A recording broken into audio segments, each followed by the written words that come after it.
As eleições municipais mexeram com as peças do tabuleiro político e mudaram a configuração de forças dos partidos. O PT perdeu espaço e União Brasil saiu maior das urnas.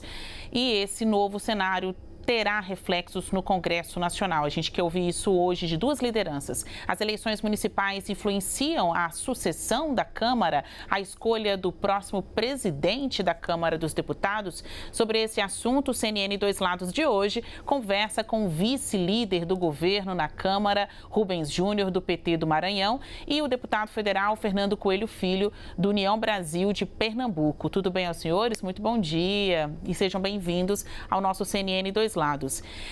O jogo está embaralhado, né? Tem quem diga que o nome favorito é o de Hugo Mota, do Republicanos, mas tem outros dois candidatos adversários, o Antônio Brito, do PSD, o Elmar Nascimento, do União Brasil, do seu União Brasil, Fernando Filho, que falam que não vão arredar o pé dessa disputa. Então, só saberemos mesmo em fevereiro do ano que vem, quando de fato os deputados forem chamados a votar. Eu vou começar esse debate pelo Rubens Júnior. Rubens, você fez um encontro na sua casa nesta semana com outras lideranças e eu tenho certeza que o assunto sucessão da Câmara dos Deputados foi elemento desse cardápio, né? Muito bom dia. Bom dia a todos, Basília, Fernando. Primeiro, a eleição municipal não influencia essa eleição da Câmara. Explico, a eleição municipal tem força na composição do próximo mandato, da próxima legislatura. Nessa eleição municipal, os deputados estaduais e federais montam o seu time que vai marchar na próxima eleição. Mas a eleição municipal não influencia tanto nem a eleição dos governadores, nem a eleição de presidente. A eleição estadual, em geral, é um pouco diferente. O PT cresceu, menos do que nós gostaríamos. Nós temos esse entrave. O Lula é muito maior que o PT e nós queremos crescer cada vez mais. Então, a eleição municipal muda pouco essa eleição da Câmara. Mas, de fato, na reunião que nós tivemos, nós discutimos. O PT decidiu conversar com os três candidatos postos, tanto Hugo Mota, Elmar Nascimento e Brito. Todos três que são da base do governo, que nós temos bons relacionamentos. E a linha geral, Basília, é que o PT quer duas coisas dos três candidatos. Primeira, para o governo, governabilidade. Nós queremos um mínimo de estabilidade. Nós não queremos um presidente que seja adversário e que venha com pautas bombas. Eu peguei um período de pauta bomba quando Eduardo Cunha era presidente da Câmara. E aí era instabilidade em cima de estabilidade. Nós queremos, portanto, garantir um mínimo da governabilidade. Segundo, o pedido do PT, proporcionalidade. Nós queremos que cada partido seja respeitado pelo tamanho que é. Essa é uma lógica do parlamento. Hoje, o PT tem menos espaço do que deveria. Nós temos apenas a segunda secretaria, mesmo sendo a segunda maior bancada da casa.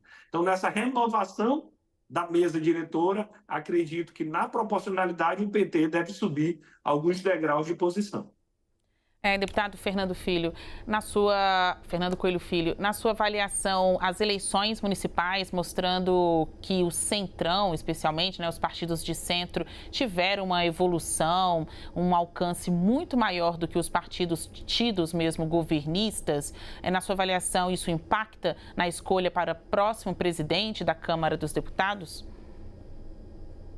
Olha, bom dia, Basília, bom dia, Rubens, cumprimentar a todos também que estão nos assistindo. Eu concordo com o deputado Rubens Júnior de que essa eleição municipal ela não afeta a eleição da casa do próximo dia 1º de fevereiro. Ela pode sim influenciar a composição futura do Congresso Nacional, de acordo com o número dos prefeitos. Isso pode sim ter uma influência na eleição do número de deputados, senadores, mas para essa eleição de 1º de fevereiro, eu acho que o impacto é zero. Nós estamos bastante satisfeitos com o resultado que tivemos na eleição, lembrando que União Brasil é um partido ainda recente, né, fruto da fusão do Democratas e do PSL ali no início do ano de 2022, então muito próximo da nossa primeira eleição geral, e lembrando também que a gente passou recentemente por uma troca de comando no partido, dando muito mais estabilidade, tranquilidade, previsibilidade, diálogo para todas as lideranças sobre agora a presidência do nosso presidente Antônio Rueda, e os resultados começaram a aparecer com o resultado das eleições municipais desse ano, com algumas vitórias já no primeiro turno em algumas capitais, disputando algumas capitais também agora no próximo dia 27, se não me engano, no nosso segundo turno, e também com a eleição de cidades importantes, acima de 200 mil habitantes, que foi também muito significativo para nós do União Brasil. Então, eu reputo como sendo um saldo positivo para nós, e evidentemente que tão logo termine agora esse segundo turno, a política toda do Brasil vai voltar os olhos para a eleição da Câmara e do Senado, onde nós temos dois candidatos postos, né? Tanto na Câmara como no Senado, e evidentemente que não só o Partido dos Trabalhadores, por ser o partido do atual presidente da República, mas outros partidos estão tendo a oportunidade de receber, ouvir, conversar com os três nomes postos, e com isso a gente poder chegar a um debate que seja saudável para a política e para o país. Tem prefeito dizendo, prefeito eleito, que vai fazer campanha para o Elmar Nascimento, claro, prefeitos aí do União Brasil. Do mesmo jeito, quem conversa com os outros candidatos, os outros partidos, dizem que também vão ser cabo eleitoral. Não é bem o voto do povo, né? É mais o convencimento dos deputados federais, que é quem vota, de fato, nessa decisão. Por isso que tem muito prefeito fazendo esta associação entre as duas eleições, para criar um movimento pró alguém para a escolha do substituto de Arthur Lira. Então, na sua avaliação, Rubens Júnior, o PT tá faltando o quê para o PT se ver convencido? Um interlocutor de maior calibre ou uma conversa mais azeitada com esses candidatos? O que está faltando na prática? Não quer decidir já agora, em 2024, quem vai apoiar no próximo ano? Está faltando tempo. Ainda não deu tempo de decidir. Nós estamos ainda em outubro. A eleição é no dia 1º de fevereiro do ano que vem, por força constitucional. Então, Basílio, isso é próprio da política. Quem tiver com uma sofreguidão, uma ansiedade, uma pressa exagerada, está no tempo errado da política. Nunca a eleição de presidente da Câmara foi resolvida tão cedo. Então, a bancada do PT teve uma decisão que foi: nós decidiremos após o segundo turno, porque esta decisão pode influenciar em um ou outro segundo turno, que já é no próximo domingo, daqui a 10 dias. Segundo ponto, nós decidimos dialogar com os 3 pré-candidatos. Conversamos já com um, faltam os outros 2, nós vamos cumprir esse ritual. Então, na hora que o tempo da política decorrer, a bancada do PT irá se posicionar definitivamente. Eu tenho uma opinião pessoal, minha, que é o seguinte: toda eleição de parlamento tem 2 grandes eleitores. É o chefe do Poder Legislativo e o chefe do Poder Executivo. Esses 2 influenciam de alguma maneira.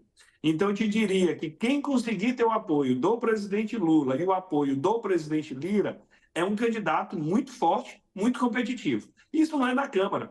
Isso é na eleição de presidente de Assembleia, isso é na eleição de presidente de Câmara Municipal, é uma regra. Então, se tiver alguém que consiga se consagrar com apoio tanto do presidente Lula quanto com o apoio do presidente Lira, eu te diria que ele é o favorito para vencer essa eleição. Deputado Fernando Coelho Filho, o senhor acha que a antecipação dessa discussão foi um erro estratégico? Olha, Basília, só complementando o que o Rubens falou, teve um grande pernambucano, o vice-presidente Marco Maciel, que falava que quem tem prazo não tem pressa, né? Então eu acho que a gente está no tempo certo aí, tendo em vista, como ele falou, que a eleição é só em 1º de fevereiro. Quanto à questão da definição do timing, o presidente, Arthur Lira, ele é o responsável direto pela sua sucessão. Então, se ele determinou um prazo, não cabe a mim estar comentando se foi cedo ou se foi tarde. Ele entendeu que aquele era o melhor momento para poder, então, deflagrar o processo da sua sucessão.